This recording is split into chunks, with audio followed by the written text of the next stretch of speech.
ஆண்டவரும் இரட்சகருமாகிய இயேசு கிறிஸ்துவின் நாமத்தினாலே மீண்டும் உங்களை வாழ்த்துகிறேன்.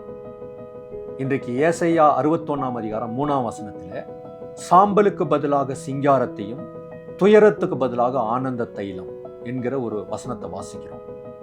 சாம்பல் என்று சொன்னால் அது துக்கத்திற்கு அடையாளமாக இருக்கிறது. துயரம் நம்முடைய வாழ்க்கையில் அடிக்கடியாக வருகிறது. இஸ்ரவேல் ஜனங்களுடைய வாழ்க்கையிலும் கூட இது வந்தது. அப்படி வரும்போது கர்த்தர் வாக்குத்தத்தம் பண்ணுகிறார், அதற்கு பதிலாக துயரத்துக்கு பதிலாக ஆனந்த ஒரு சூழ்நிலை உங்களுக்கு தருவேன். நம்முடைய வாழ்க்கையில கூட இன்றைக்கு ஒரு விதமான சோகத்தோடு துயரத்தோடு ஒரு சாம்பல் பூசின ஒரு நிலையோடு கூட நாம் காணப்படலாம். ஆனால் கர்த்தர் இன்னைக்கு சொல்றாரு, அந்த துயரத்தை மாத்துவேன், அந்த சோகத்தை நான் நீக்கி போடுவேன், அதை ஆனந்த களிப்பா நான் மாத்துவேன் அப்படின்னு சொல்றாரு. ஆகவே இன்னைக்கு நாம் ஒரு பெரிய கம்பீரத்தோடு ஒரு பெரிய சந்தோஷத்தோடு கர்த்தர் எனக்கு இருக்கிறார், அவர் எல்லாவற்றையும் எனக்கு மாற்றுவார் என்ற நம்பிக்கையோடு கூட நாம் முன்னேறி செல்லலாம்.